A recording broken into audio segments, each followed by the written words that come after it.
Para pegawai Komisi Penyiaran Indonesia atau KPI yang menjadi terlapor dalam kasus pelecehan seksual merasa nama baik mereka telah dicemarkan.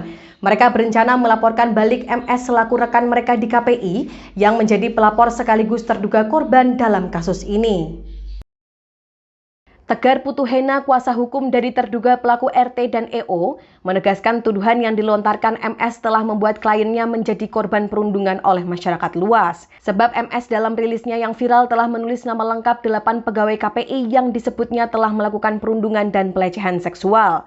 Bahkan Tegar menyebut perundungan di dunia maya tak hanya terjadi pada kliennya, namun juga pada keluarga mulai dari istri dan anak. Ia mengatakan hal tersebut sudah keterlaluan. Pihaknya berpikir dan akan menimbang secara serius untuk melakukan pelaporan balik terhadap si pelapor. Adapun Tegar juga menegaskan sampai saat ini tidak ada bukti bahwa kliennya telah melakukan pelecehan seksual seperti yang dituduhkan. Adapun Anton, kuasa hukum dari RM, juga menegaskan bahwa kliennya sangat dirugikan atas rilis yang dibuat oleh MS. Oleh karena itu, kliennya juga berencana melakukan langkah hukum. Sama dengan Tegar, Anton juga membantah kliennya telah melakukan pelecehan seksual seperti yang dituduhkan MS. Sementara terkait perundungan yang diceritakan MS di rilisnya, Anton menyebut hal itu adalah sesuatu yang biasa dilakukan di dunia kerja.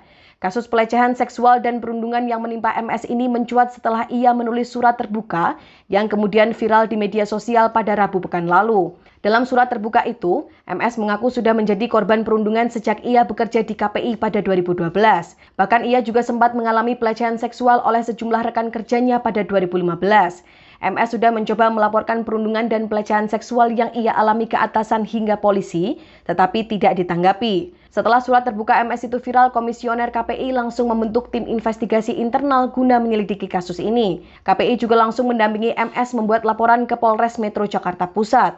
MS melaporkan 5 pegawai KPI yang telah melecehkannya pada 22 Oktober 2015, yakni RM, FP, RT, EO, dan CL. Dalam laporannya, MS menceritakan bahwa pelecehan seksual itu dilakukan di ruang kerja di kantor KPI Pusat. MS yang tengah bekerja tiba-tiba didatangi oleh para terlapor. KPI sebelumnya menyatakan telah membebas tugaskan 8 orang pegawai yang diduga menjadi pelaku. Komisioner KPI Pusat Nuning Rodiah mengatakan pembebasan tugas bagi 8 orang tersebut bisa menjadi pemecatan apabila terbukti melakukan kejahatan dan ada keputusan hukum tetap pengadilan. Nuning menjelaskan untuk mengetahui detail kasus dugaan perundungan dan pelecehan seksual tersebut, pihaknya akan mendatangkan sejumlah saksi yang merupakan mantan pegawai KPI untuk dimintai keterangan. Ia menambahkan hal tersebut perlu dilakukan mengingat dugaan kasus perundungan dan pelecehan seksual yang dialami korban MS tersebut terjadi pada periode 2012 hingga 2015. Dalam kurun waktu tersebut juga telah terjadi beberapa perubahan dalam kepegawaian. Menurutnya KPI akan melakukan evaluasi menyeluruh terhadap sistem kepegawaian yang ada. Beberapa hal yang akan dilakukan evaluasi tersebut diantaranya mulai dari sistem rekrutmen, monitoring atau pengawasan, dan lainnya. Selain itu, KPI juga akan menyiapkan ruang konseling dan pengaduan yang merupakan bentuk jaminan kenyamanan kepada para pegawai.